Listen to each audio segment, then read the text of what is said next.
You're listening to Sex with Emily. I'm Dr. Emily, and I'm here to help you prioritize your pleasure and liberate the conversation around sex. It's time to evaluate what's working and what isn't in your love life. Today, we're diving deep into the hard questions. How do you know when it's time to let go of a relationship that's no longer serving you? I'll be sharing the key warning signs that your relationship might be beyond repair, including the famous 4 Horsemen of the Apocalypse from renowned relationship researcher Dr. Gottman. We'll explore the difference between healthy conflict and destructive patterns, and I'll help you understand when fighting has crossed the line from productive to toxic. My intention is to give you the tools to honestly assess your relationship and make empowered decisions about your love life, whether that means working through challenges or knowing when it's time to move on. All right, everybody, enjoy this episode. Physical touch is my love language, but we all crave touch. We actually need touch. It's part of our psychological and emotional development. And when we don't have touch, we might experience more anxiety and depression. I know it's so hard to tell. Where did my anxiety come from? But there is something called skin hunger, and that is a real condition. You're like, is that real? Yes, your skin gets hungry for touch. And when we're deprived of touch, as many of us have been, especially touch from another human, that can result in a lot of psychological problems and anxiety and all that. And I'm hearing from a lot of you that are ready to get out and start dating again because maybe you haven't been dating. And so I want to cover a lot of that in this show about how we can sort of spring clean our relationships, our sex life, our dating life. I mean, maybe you've been, how do you start dating again and bring fun back into your life? Here's my prediction. So after the 1918, the Spanish flu? After the 1918 Spanish flu, we went into a decade, the 20s, right? The roaring 20s, which was all about like drinking and partying. And it was a good time when you think of like the roaring 20s. Well, I think we're heading into the roaring 20s again, and this could be a decade of hedonism. I feel like I've been preparing for it my whole life. But now we're all going to be part of it. That is my prediction. You heard it here. But today we're going to talk about how to get prepared for that, okay? Because people have said to me, that sounds really negative. That sounds like you're just going to be, a hedonist. And it is, like anything, it's extreme. But it's a theory that pleasure in the sense of satisfaction or desires is the highest good and proper aim of human life. Oh, I actually agree with that. But I understand that a hedonist can come off as really selfish and they're about their own pleasure. I'm not talking about that kind of hedonism, like individual hedonism. I'm talking about all of us realizing that we deserve pleasure. Pleasure's our birthright, and that we want it for ourselves and we want it for others. So that's my official definition. So a lot of you are talking about dating again, right? So I'm going to get into how we can sort of start to connect again with our dating life. And maybe you want to spring clean your relationship. You don't want to get rid of your partner, but you want to make sure that in this next year, you connect again. Maybe you want to change things up in your sex life. But I was thinking about this because traditionally, it's about removing clutter. And I have this garage that is filled with so many things. And I started cleaning out my own garage. And there are so many things that were in it. This is what I found. I found a Christmas tree, not a live one, but like a dead Christmas tree, a massage table, workout things, love letters. I have every letter I've ever received in my entire life. For some reason, I have a lot of lamps. There was a lot of lamps. Obviously, there was tons of sex toys. I have a weird thing with my sex toys. I have gotten rid of some, but some of them I still want to try. So there's piles of ones I want to try, but there's just some like my very first magic wand or my first Wevibe, like they're in the box. I love them. They're part of my history. A lot of cleaning stuff, a lot of suitcases. Apparently I need to travel, but you need different size of suitcases, right? You just do. I have every size. So if you need to borrow a suitcase, I've got that. There's a lot of pillows and curtains and furniture and files, papers. I don't know. It was very cleansing. It's very healing to remove stuff that you do not need because, okay, take it literally. There is now more space. I can walk through there. I can walk through my garage. Think about if you clear out all the clutter in your life, the people, the relationships, things that just don't serve you. You are literally quite literally making space for new stuff to come in. Like if you sent me another sex toy before I was cleaning out there was no room in my garage, but now I have space. I know what I have. It's so freeing, and it can be really settling. It's good for your nervous system to get rid of what doesn't serve you. So, the other thing I want to say about spring cleaning. So I said this on the pleasure planning show. We talked about our new pleasure planner, which we have a pleasure planner, and you should go to our website and download it. But the pleasure planner is all about prioritizing pleasure in the next year, whether you're in a relationship or you're with yourself. And it's an exercise, it's a guide, it's a free guide that you download, and you look at all the ways, like what makes you happy. And I'm not just talking about sex. Maybe it's seeing your friends, maybe it's gardening, maybe it's going for a walk, and you look at all the ways that you experience pleasure. And then we give you a roadmap to figure out how to plug that into your life in the new year. And of course, there are sex things too to plug in. So if you're in a relationship, you can do it month by month. Like we just did the yes, no, maybe list. And now we're going to try a night of massage. We're going to have a threesome, all the things. Because I believe that if you fail to plan, what is it? If you fail to plan, you plan to fail. Essentially you do. Think about it. If you don't plan, if you don't know where you're going, you're just going to keep kind of swerving around and, oh, look, a puppy.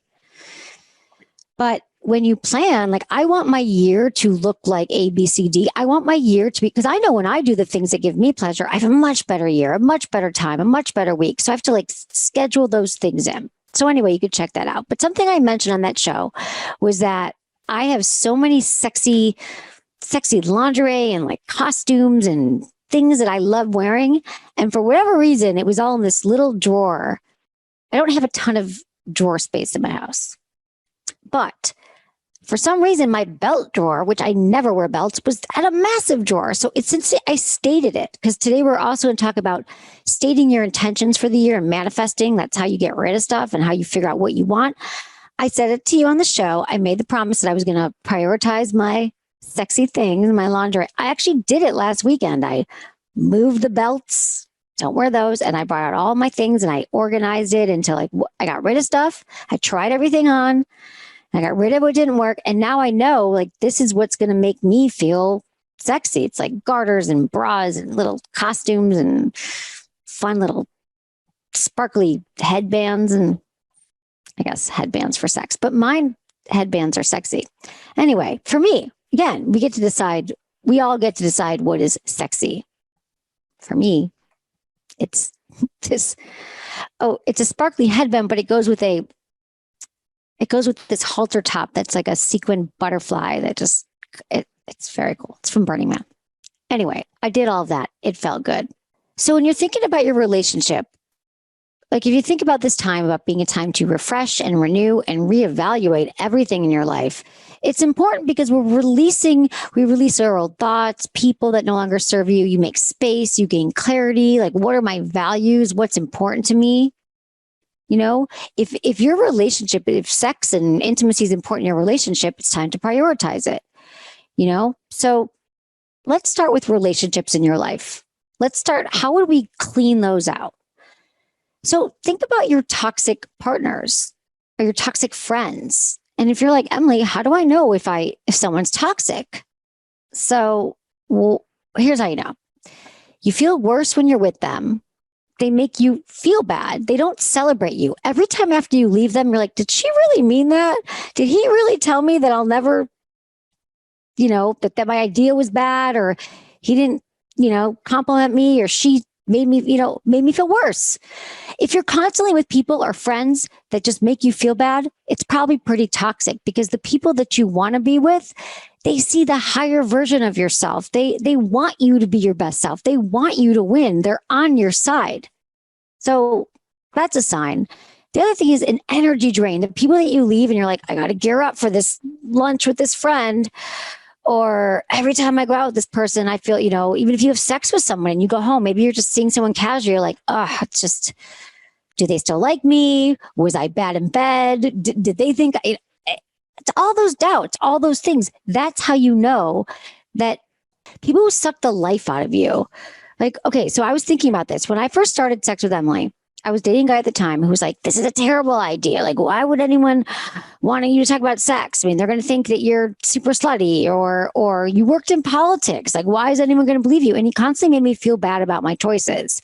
And so I just want to be with someone who gives me freedom and they make me feel good and they're not jealous of my friends and they don't try to like suffocate me. If you're in a relationship that feels suffocating, and they gaslight you, which is a manipulative behavior that everything is an argument and they make you feel insane, toxic, you know.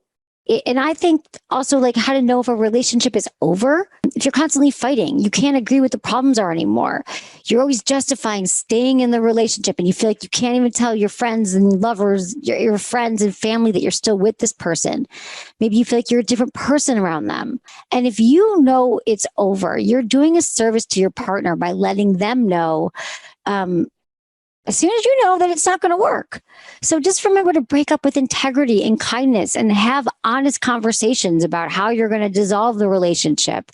And just, again, just try to do it with integrity and without gossiping and name calling and all those things. Hedonism is the ethical theory that pleasure is the highest good. And so I guess I do agree with that. But people think that hedonism is all about your ego and individual pleasure and I'm going to feel good at all costs. But I believe that we're heading into a place where hedonism is more about our pleasure and respecting the pleasure of others and trying to have them experience more pleasure in our life because God knows we haven't had it. In fact, my theory, 1918 was a Spanish flu. And after the Spanish flu, we went into the roaring 20s, right? It was like debauchery and drinking and it was just the flappers and the whole thing. Well, I think we are there again. After COVID-19, after the COVID virus, and we've all been in lockdown, we are now in the 20s. And I think it's going to be a decade of hedonism and pleasure and self-love and realizing that when we don't have those things, because we are essentially deprived of it the last year, which we've never, ever been in this position before, where we couldn't do the things that we wanted to do. We couldn't go out and see our friends. We couldn't go hug them. We couldn't even go to the beach for a few months. You couldn't go outside. The hiking trails were closed. I mean, we could go to restaurants. We could go to movies. Like those are pleasurable things. So as a result, to correct for that, I think that we're heading into a decade of realizing that we have to prioritize our pleasure and that it is our birthright. So who's going to join me? And we'll do it in moderation. I'm not saying we're all going to go off the rails because I'm not saying that. I'm just saying let's prioritize our pleasure.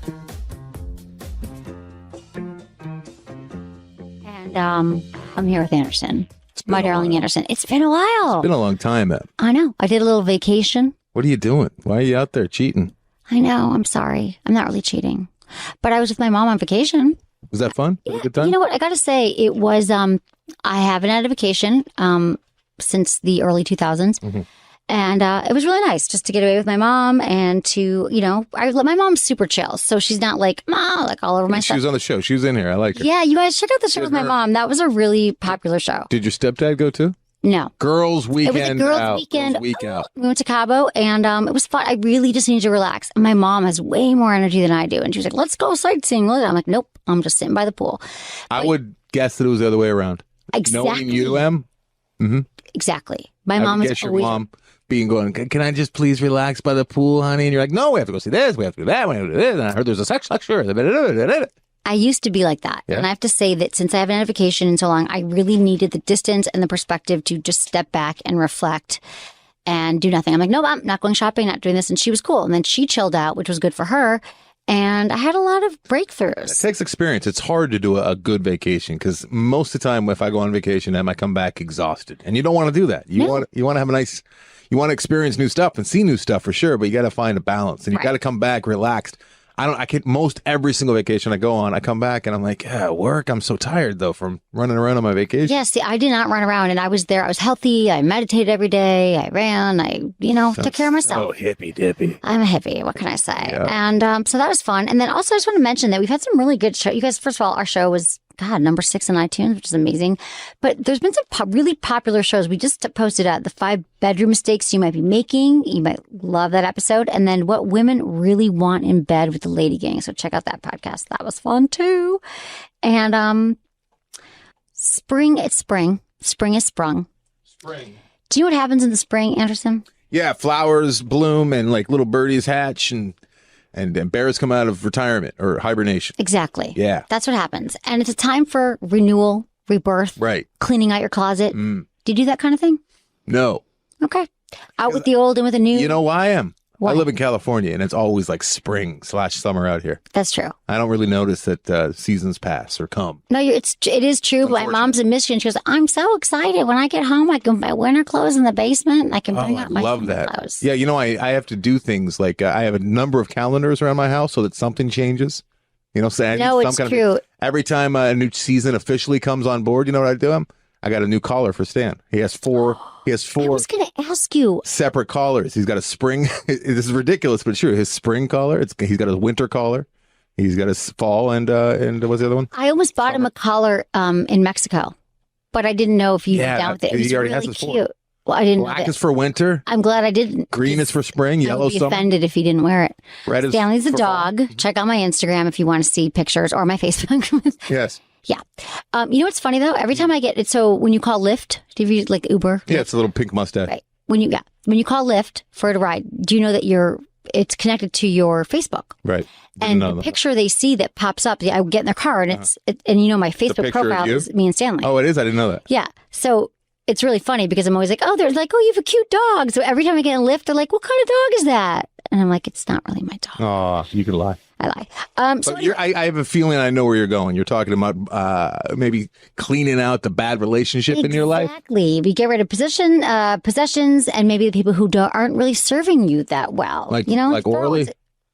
Yeah, if they're not giving you oral sex, that's one of the points. Out. It's time to freshen everything up. Okay, that's what we're doing here in spring. And there's actually this book that's been crazy bestseller. It's this Japanese book about decluttering. It's a Japanese organization book, and I don't know how to find the name of it. No, it's better than that. Because ironically, most people who bought that book, it's probably part of the clutter now. No, here's the book thing. is actually clutter. You see what I'm saying? You don't know about me? That's true irony right there. Can I tell you what? Can I tell you? I'm looking it up. Yeah, so keep talking. You have a hard time doing two things at once, so. Okay, it's Marie Kondo wrote a book about Japanese organizing. Marie Kondo. The life-changing magic of tidying up. Sounds silly. There's a million books on organizing, but this book. So I'm obsessed with organizing. I don't think you know this about me because I'm actually not organized. Have you noticed? Yes, I've noticed how disorganized I have this you are. dream, like I'll like when I want to relax and chill out, or I feel like I need to like de-stress. I like stand in Target and I'm like, oh, if I could just buy those organizers for my files, then everything will be okay. But then you just walk right by the aisle. No, I buy tons of organizers. And then they become clutter. Yeah. The irony. You see the irony? Dude, there's so much irony in my life. But anyway, this is her trick in the book, which is why it actually works because I actually read the book. And her thing is she wants you to, separate everything into piles. Like these are my t-shirts. These are all my clothes. These are all my books. And then you have to hold everything in your hand for a second and say, does this bring me joy? And if it doesn't, you toss it. What if it brings you joy right in that moment because you forgot you even had it? No. Because I have this issue. My wife's always on my back. Rationalize and stuff. But if you really think about it, you're like, oh, it's kind of broken. Or like my dad gave it to me as a gift, so I got to save it. But you know what? You got to think they gave it to you as a gift at that moment to make you happy. They don't care if you hang on to the t-shirt from Florida. Yeah, I got like a guilt thing going. Like my mom used to pack my lunch when I was in grade school. And like I didn't like the American cheese, but I'd eat it because I'd picture her putting it on my sandwich and I'd feel bad that she went through the effort. You know what I mean? So I eat it anyways. Yeah, that kind of thing. So it's getting rid of stuff. So, we all go through phases in relationships and couples experience like up and downs. But there is a point in a relationship where you have to ask yourself some questions. And if you've been kind of thinking, I'm not sure if this is working for me. We've been fighting for a while. I'm not sure this is the person. I'm going to give you some things to think about. We're going to walk this through here. I was talking about this book to my friend. And she was saying that, and I've read a lot of these different things. And they're like, if you want to find a partner, you have to make room. Like if you're single, which you are not single, but make room in your home so you can welcome that person in. Like have 2 nightstands with 2 lamps and make sure there's space. And I thought about it. And so I live in a very tiny cottage. And one of the problems with my bedroom is that you actually can't. I have no closet, so it's all hanging right. You can't actually get to the other side of the bed. And my ex, who I broke up with a few months ago, he was like, I can't. It was so hard for him to get into my room and he didn't like sleeping there. Not just because of that. He liked my house, but it was like that. And I'm like, oh my God, I was not welcoming you into my home. And you might be doing that subconsciously too. Maybe. I was like, I don't want you in my bed. But anyway, that's just a whole nother story. But here's some signs that it might be time to let go. Sayonara. And again, you guys, let me just say something. This is not a Cosmo survey, cosmopolitan. Like, you're not going to check, break up. Like, I have no formula here, but these are just, I want you to start thinking about these Where things. does this list come from? My brain. Your brain. Yeah. From the mind of M. Let's do this. I'm excited. Yeah. Okay, ready? Yeah. Number one, if there's abuse, whether it's emotional or physical. Now, that seems obvious.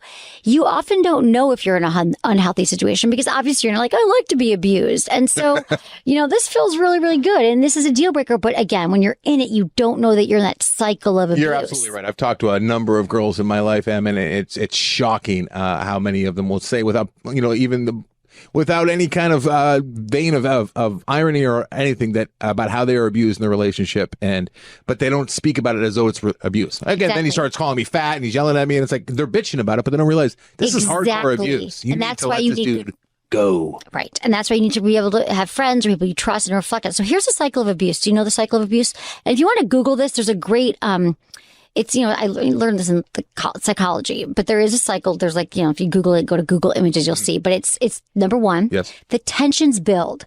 So, tensions increase. There's a breakdown in communication. You feel like the victim, fearful, that kind of thing. Right. Like it's built Walking on eggshells. Yeah, exactly. Then there's an incident. Something can happen. Verbally, they assault you, or emotionally, or physically, anger. Then there's the reconciliation. You make up. It feels really good. You feel like you're getting closer. There's apologies. You give excuses. You deny that it even happened. And then there's a calm after that. And you think, this is the fourth stage of it. It's forgotten. There really was no abuse. And you get in that honeymoon phase. And you're like, wow, we're healing. We're moving. And then the tension starts building. Right. So it's a loop. But tensions build, incident, reconciliation, calm. Can I just, what do you say to this? Every good, healthy relationship does have a cycle where fights do come. If you show me a couple that never gets in any fights for years, that's an unhealthy couple that don't really pay attention to each other. But they're living separate lives. But I'm talking about abusive tensions building. Yes. I'm talking about verbal abuse, and I'm going to let you know here some signs that you are. Don't worry, we're getting into this. So if you notice this cycle, might be time to end the relationship. It's never good. And let me tell you also, if you are in an abusive relationship and you get out of one, that's a great time to learn from the relationship and to do some work on yourself. Reevaluate your choices. Repeating the cycle. Yeah. Number two, the fighting gets mean and it starts happening more frequently. So like you just said, Anderson, couples, they fight. Yeah. If you never fight, we're so happy. That's also you're going to have disagreements. But we're talking about it gets mean. Yeah. And that's a you thing. What? It gets mean. It gets mean. That's such yeah. And it happens more and more. Now, John Gottman, he's one of my favorite researchers. Have you heard of the Gottman? Gottman Institute. So Gottman, he did these amazing studies, and he did these studies over years and years, and he watched couples, and he was able to identify predictors of either a failed or terminally unhappy relationship. He studied couples over a few years period, and now it gets to the point where he can look at them for 5 minutes, and he can tell if a few things happen that it's not going to last. Right.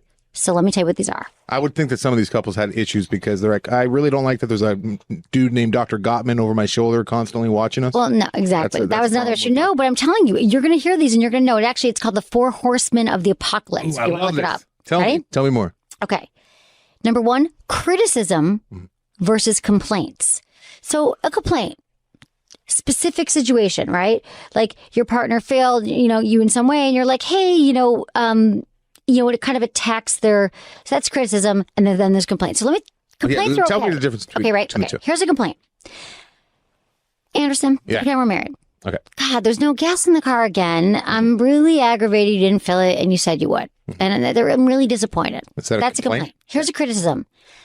You never remember anything, Anderson. I told you to fill up the gas. You can't be counted on, and you're a loser, and everything you do is like, I'm never trusting you again. Yeah. Okay? Yeah, you're attacking my moral fiber. Yeah. Exactly. That's who I am. So couples who are more critical than they are complaining is a problem. So critical is that that's the first one. And you're attacking who they are rather to what they did. Exactly. A complaint is about what they did. Specific. You're like, you don't make it into this global, you always forget things. You're like, you know what? This one incident, you said you filled up the gas. I was late for work. Yeah. That bummed me out. Right.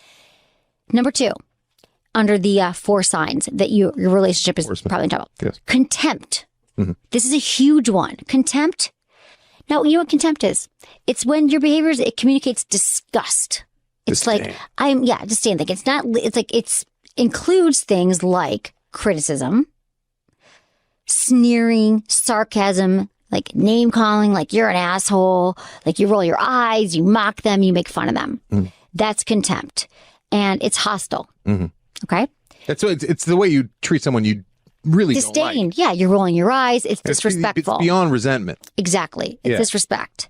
Then this is like how I treat coworkers that I have to work with, but I don't want to like have a relationship with them, but I have to interact with them. Right. It's contempt. And I think we're also going to put this on the website because I'm going to give you, I'm dishing out a lot here, but this is all like, I believe that Gottman is probably one of the greatest researchers on relationships. So I'm glad we're talking about this. Okay. So then there's defensiveness. This is just like the problem. It's not me. It's you. We all know what being defensive is, but this is like your partner's always defensive.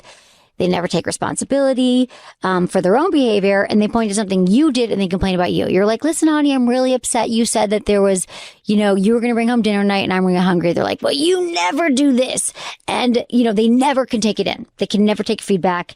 They always point it right back at you. Can I just say, too, though, about that, Em? A lot of people, that's like a personality disorder, and they're like that across the board with everybody in their life. Right. You know what I mean?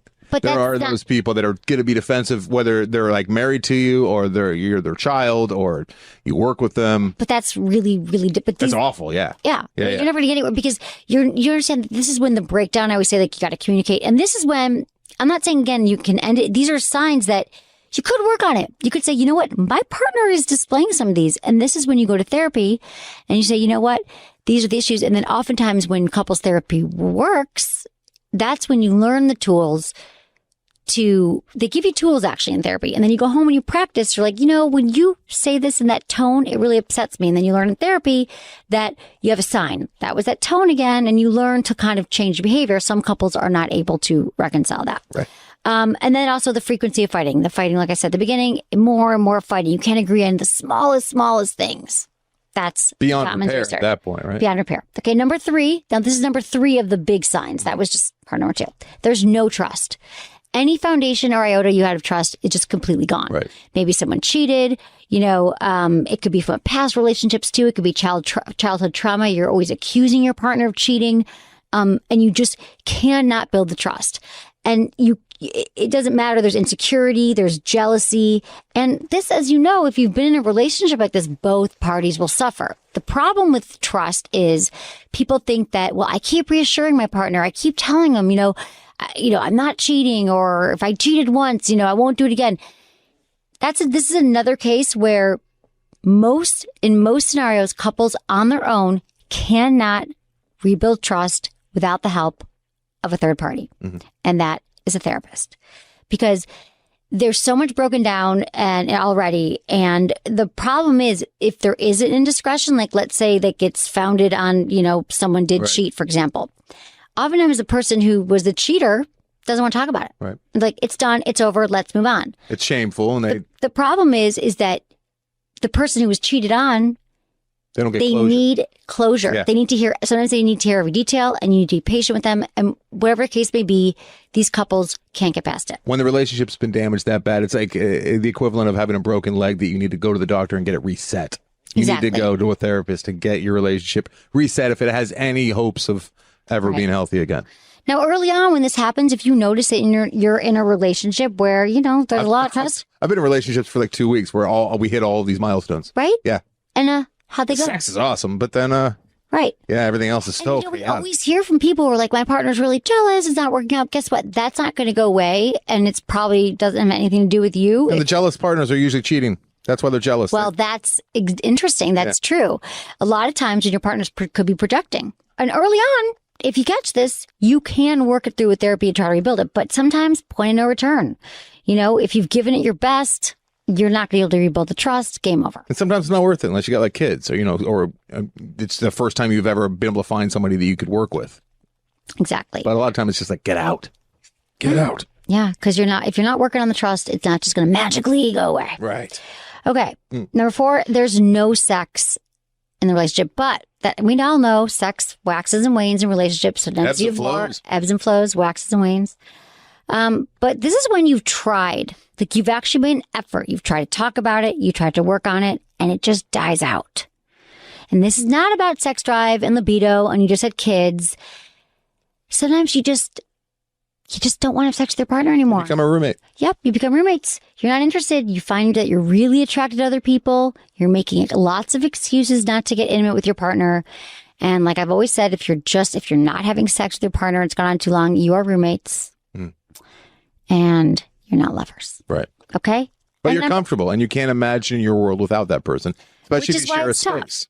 A lot of the time, people don't like change, and you're going to have to make a massive change and have a different living space and have a different roommate or maybe no roommate. And that's scary. Right. But you only have one life as far as we know. Exactly. Can't be wasting it. And I've told a story, actually. I have a friend a few years ago. She's older than me, but she was married when I started my show, of course. So I talk about sex with everybody. And she was like, you know what? They'd been together like 15 years at the time. A woman I work with, she's, Emily, I don't care about sex. He's a great dad. We got 2 kids.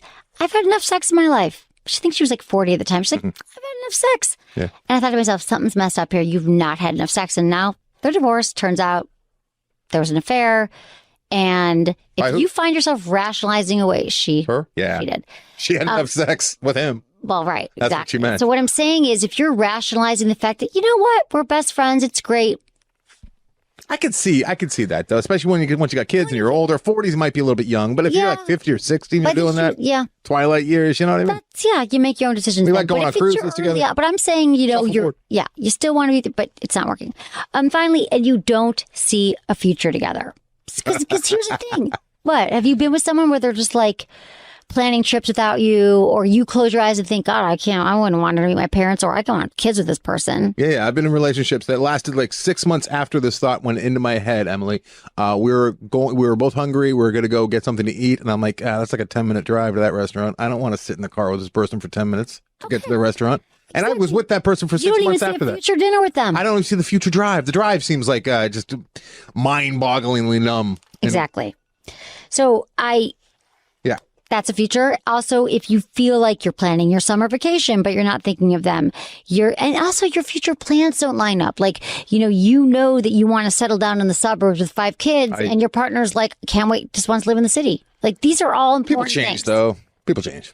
Well, you know what? But you're right. If you're with someone for a while, and I'm not saying, again, you guys, I'm not like, if something these happen, like I'm not take sex with Emily. I'm going to do a little disclaimer here. I'm not taking responsibility for your relationship ending if it was wrong. We will not pay for your therapy.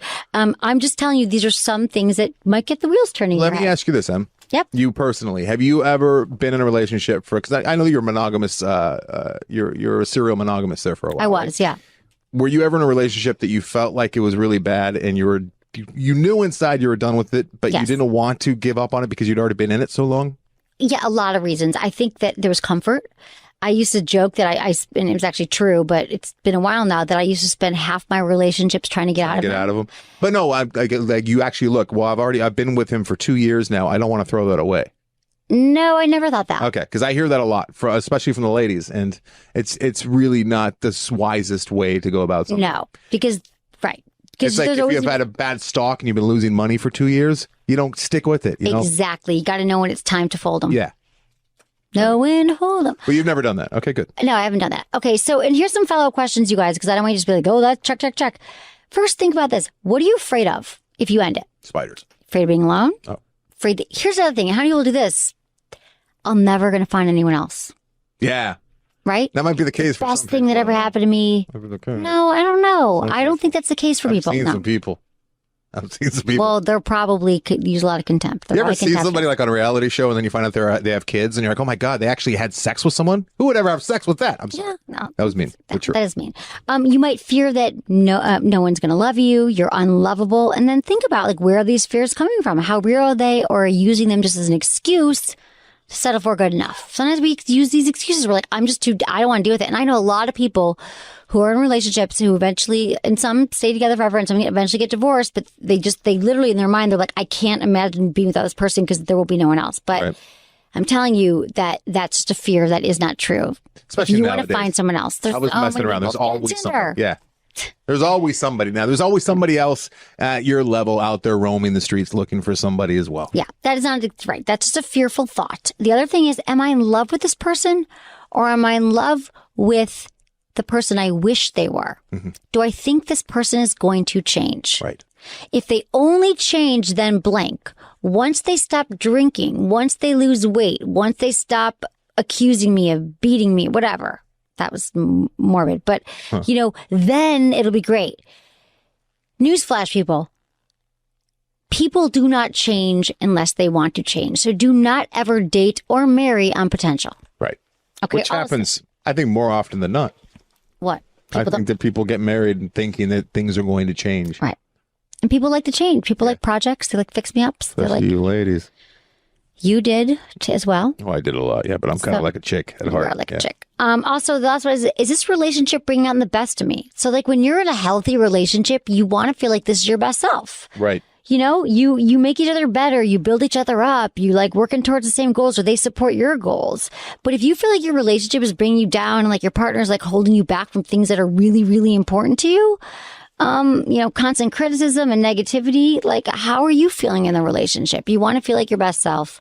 And I have to say that I was in a relationship not too long ago, like in the last few years where I realized, and this is something that's new for me, that I felt like, God, that I had some like insecurities coming up and things that like, I just felt like, God, this person really isn't supporting me. And I think they were a little jealous. And it was like, God, I'm actually feeling bad. I've never felt, and it's funny because I have these 4 best girlfriends from college and they came out to visit me in San Francisco and they were like, you know what, and I've never seen you worry about this thing. Like you're worried about things that are not like you. And I realized I was allowing my partner to have this effect on me. And sometimes it's really great if you people who know you and love you and trust you to actually listen to them. Right. And it takes guts too. It takes balls to like, because what if you ended up marrying that guy and that guy, a lot of women in your position or men too would turn around and be like pissed at the friends for like saying anything about it. Right. And I'm telling you, here's the other thing. I don't think that every friend knows the best, but you know who those people are. Yeah. Who are your good friends. You gotta have people that can be grounded. Exactly. Show you what's really happening. Exactly.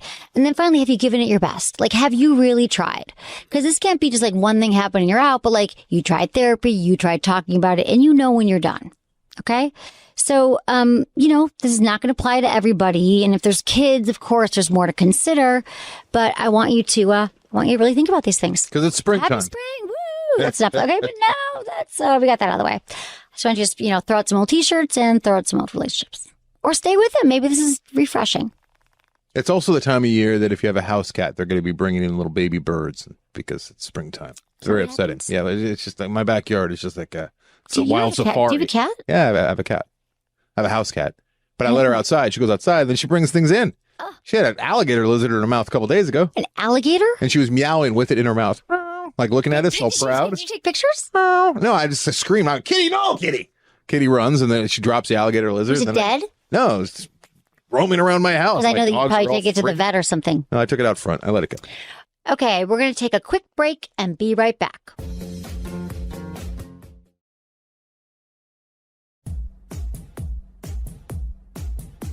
Okay, so I would like to get into some emails. Email time. Thank you, everybody, for emailing me. feedback@sexwithemily.com. I love hearing from you. Are there links on your site, too, about all the stuff that you just cited there from exactly. There are. We're going to post all this from Gottman. John Gottman. And I think this is going to be really helpful for you guys just to take a look at it, because I know I just ran through a lot, but I think it's a really important for you to take into consideration. Chances are. Maybe none of these apply to you. If you are taking the time to go to the website and look at it further, to take a look at your own relationship, chances are there's a reason you're doing that, right? Good point, Chances are there's something there that's bugging you. I once heard this relationship advice, and I don't think this is for everybody, but they're like, my friend kept saying, God, I just don't know. I don't know. I'm not sure if we should be together for like a year. And my friend turned to her and said, if you don't know, right, you know. Kind of like the orgasm adage, right? Like, I think I might have had one. If you think you had an orgasm, you didn't have one. Exactly. You're going to know. Okay, emails. So I love when you include your name, where you're listening from, and how you listen, and your age in the email. Oh, and this email I really liked because, we answer a ton of sex questions on the show, but I also like answering, of course, we answer relationship as well. So this was an interesting one that we hadn't gotten in a while. Hey, Emily, I'm a big fan of your podcast on iTunes, and I'm in need of some third-party advice. I recently moved with my boyfriend of nearly 6 years. We live in San Francisco and just made the jump to the burbs. We lived in San Francisco. We got our new apartment on very short notice, but I had a previously scheduled doctor appointment in the city, so I figured I'd take advantage and sleep in the old apartment to make it easier on myself. I'd pulled the sheets off the bed in the morning, knowing that we'd be back in a few days to pack the remainder of his items and clean the place. We returned to the apartment a few days later, and I immediately tossed the sheets in the wash, not thinking anything of it. My boyfriend apparently found this behavior highly suspicious because he's now accusing me of cheating. Right. He's latched onto the fact that washing those damn sheets was the first thing I did when we got there. I absolutely did not cheat on him. Trust has never been an issue for us, even though we're frequently apart. I suspect this is part of a bigger issue, and he is second-guessing our moving in together. But how do you get someone to address the actual issue instead of throwing out hurtful accusations? Do you think he's inventing reasons to break up? I'm really hurt by this, and I was really excited to be taking these next steps in our relationship, and I so appreciate your take on it. Thank you, Jessica, 31. Good luck, Em. That's like 9 different directions you can go there. Well, yeah. Here's the thing, Jessica. I love this question again because, like I said, we don't get a lot of these issues. Not at least not lately. I don't know why. This one seems like interesting to me because there's a lot going on here. Okay, you've been together 6 years, and that's kind of a long time if this is your first blow up, like out of the blue about trust and jealousy, right? Yeah. 6 years, things are good, and all of a sudden it's the sheets, right? Not a great sign, but there's 2 possibilities I've broken it down to. But you know, of course, Anderson, I'm open to your feedback. One possibility. He is the one who's cheating or thinking about cheating, like we talked about earlier, and he's projecting. And I'm sorry, but this is common. I hate to break the news to you. For one person who's actually up to no good to kind of call out their partner because they're feeling guilty, either for feelings that they have about cheating or they actually have cheated. I hope this is not the case. I really hope it's not the case, Jessica, but it's worth looking into. Option 2. He's kind of freaking out about taking the next step. It's kind of like how people get cold feet before they get married. Right. And he's creating drama to hide the bigger issue that he's fearful of moving in together. So that's what you said. You said, I'm wondering if he's trying to create an issue. And I think that's what it is. And if that is the case, you can work through that together. It's totally normal to have fear, right? Anderson, when you were did you have cold feet? You still have cold feet? Just kidding. But wait, I mean, no, by the time I finally, I'm a bad example because by the time I was like homeless when my now wife and I finally moved in together. I was like a rolling rock. I was just staying in a different place every night. Really? Didn't pay rent anywhere. I was a nomad. I love that lifestyle. It was a fantastic lifestyle. But by the time I actually moved in with her, it was like I knew that it was. You were time. ready, okay? Yeah, but if you had friends who were like getting ready to get married, and they were like, "Oh God, absolutely." I get the cold feet. I can put myself in this guy's mindset, and also in fairness to him, that is kind of a weird move. If I had any doubts about, even though it's been 6 years, but if I had any doubts, or I thought maybe she was cheating before this, or I had any issues, and then I saw the sheet move, that is a weird move. Okay. That's an interesting guy perspective. And I could see that as well. But I don't think that I would, if I was in a healthy, stable relationship and my partner was like, I thought they were going back to clean everything up. Let's wash these sheets. But I can see what you're saying. My wife washes the sheets all the time. I do too, like every 3 days. I don't even think twice about it. Usually it's because one of the dogs puked on it. And I don't even think twice about it. Stanley doesn't puke. Yeah, he does. Oh, we have 3 dogs in the bed. Okay. One of them almost always pukes. But okay, that's a good point. So that you're right. Okay, so that could be a point, but she's telling him that she's not. Okay, I believe that she's not. So regardless of the source or what happened, you've got to have the conversation. You need to sit down, tell him you love him, you're excited that you're in this relationship, and then you're moving in together. But these accusations are hurtful and they're actually untrue. And unless he's willing to work with you, the accusations and the mistrust is not going to get you anywhere. What about asking him like point blank too? Like, are you doing this because you're freaking out about moving? Yeah. Ask him. Say, I had a hunch, and here's the other thing. You don't want to be accusatory. You want to be, babe, I've been thinking about this. Like, I'm just wondering, like, how you feeling about us moving in together? Could this be bringing it up? And he can't just shut this down. I mean, he's got to be honest and willing to communicate. And if he wants to stay together, and, he's like, I want to stay together, but I can't quite get my feelings out, then you might be a great candidate for therapy. But if he just keeps resisting and there's these roadblocks, you know what? You might now put the sheets back on the bed. Best case scenario, though, you guys work through this. I hope so. You end up getting married, and when you're old and gray, you still have the little inside funny joke every time she washes the sheets. Yeah, Anderson, that's so positive. That's so glass half full. Mm-hmm. I love it. Okay. Hi, Emily. I would love to get your thoughts on being sexually active with your spouse while separated. My wife and I have recently separated, but have agreed to not see other people until we figure out if we want our marriage to continue. I feel that that's like the worst limbo ever. I feel that being actively intimate with each other will be fun as the day-to-day husband and wife thing, we've struggled with won't be a factor.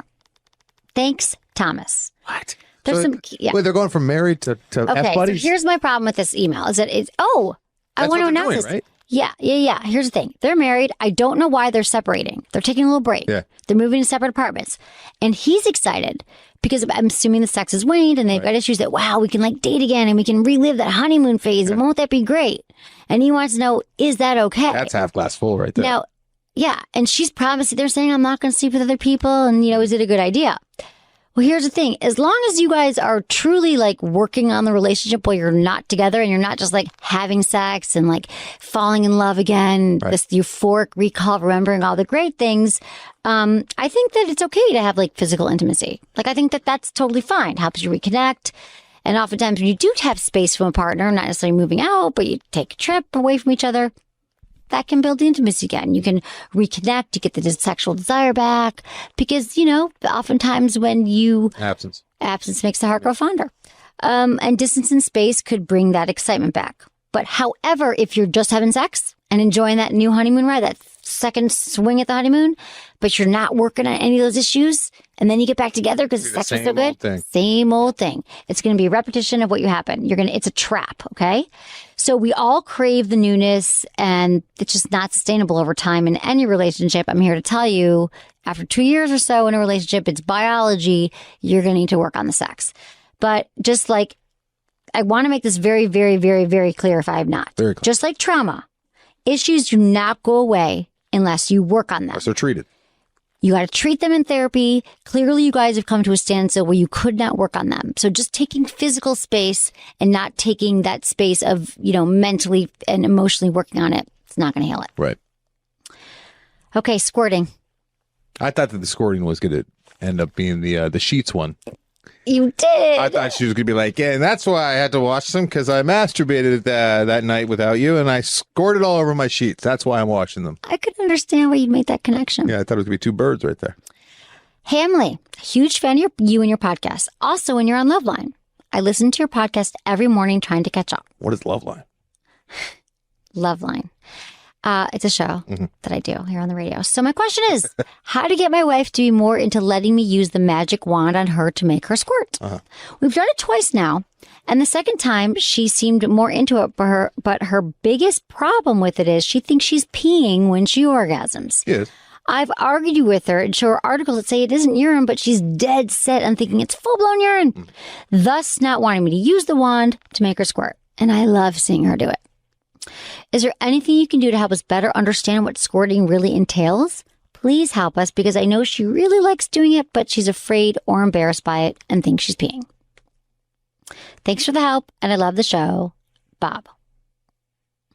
Okay, there's been so much focus on this squirting debate. It's more than the presidential debate. It's so disgusting, but just have her eat some asparagus. It is not disgusting. Here's the thing. Is it pee? Is it not pee? It's a debate. Listen, if it feels good to her and you've expressed how much turns you on, she shouldn't be worrying about if it's pee or not because, does it matter? There's too much emphasis on this goddamn fluid content. But let me tell you. You want to know what is squirting? Let me break it down. Oh, no. You're going to talk about the Bartholin's gland and all that? Yeah. Oh, no. It's so unsexual. It makes something so great, so scientific. Small amounts of thick fluid sometimes are secreted during the female orgasm. It happens. And women who squirt, they're simply learning to release one set of muscles while contracting the bladder so they can release a little bit of urine. A little. During orgasm. So when you're having sex and you have stimulation, what happens is the female ejaculate gets mixed in with the vaginal fluids and lubrication and semen and pre-ejaculatory fluid and post-ejaculate. So it's a whole mess of things. And I don't want to say mess. It's a cocktail of sexual excretions. And there is significant proof that the origin of the fluid is the bladder, and there is some chemical composition that is urine. There's also the periurethral glands, ducts that also have some fluid in there that is not urine, okay? So bottom line, again, if she likes it and it feels good and you like it, what is the big friggin' deal if it's urine or not? But if she does not want to squirt, for whatever reason, you cannot pressure her and make her do it because she won't want to do it. She won't want to come around. No woman on this planet likes being pressured into a sexual act, and then it's going to lead to other things, other issues, other problems. No woman. Sex is messy, people. Sex is messy, but it's also beautiful. So just get over it. I hate this debate. No, but I understand the debate. And also, here's the other thing. Like I would say, squirting's the new anal, but I need a new fucking thing for squirting because when I first started the show, anal was the new blowjob. But squirting with porn, people see it all the time. They want to see their partner squirt. A lot of men do. Right. So that's the thing. I'm getting the questions. I'm answering it because pegging? I love you. Can pegging be Pegging is the new squirting, maybe, when a man gets anally penetrated. Yeah, you love that so much. I see it in your eye. I've never. Can I be honest? I'm going to be honest with you. You're not very sexually adventurous. You haven't really done much. I've never pegged a man. I've never worn a strap on and pegged a man. You haven't lived till you have. And I own every day is the waste of your life. I'm so busy. So you've done. I have no time for pegging. No time for begging. It's on my schedule. Put it on my schedule. So that's what we have time for. But this is what I want to say, Anderson. You know how y'all write me feedback at sexwithemily.com? Super easy now. If you go to the Ask Emily page on our site, you can easily just send it right there through the site. You just go to Ask Emily, boom. Your email gets right sent to our inbox. Also, it's really helpful, again, when you subscribe, but also when you review us on iTunes and you give us 5 stars. Beautiful. Makes them feel good about herself. No, yeah, but it also helps so I can keep doing the show. Right. My goal is to do the show. I'd love to do it every day. Yeah. I don't know why you wouldn't. You kind of do in your head, right? Every single day. You're always Emily. Taking notes, doing things. It is my life, and I love it for 10 plus years. Okay, Anderson, thank you so much. Thank you. And thanks, everyone, for listening. That's it for today's episode. Thank you so much for listening to Sex with Emily. And if you loved the show, please like, subscribe, and leave a review wherever you get your podcasts. And hey, share this with a friend or a partner. It might just spark something. It usually does. You can find me on Instagram, TikTok, YouTube, Facebook, and X. It's all at Sex with Emily. Oh, and I've been told I give really good email. So sign up at sexwithemily.com for free guides and articles and more ways to prioritize your pleasure. And if you have a question about sex, dating, relationships, any of it, leave a message at sexwithemily.com/ask. And hey, was it good for you? Email me at feedback@sexwithemily.com. I would love to hear what you're thinking.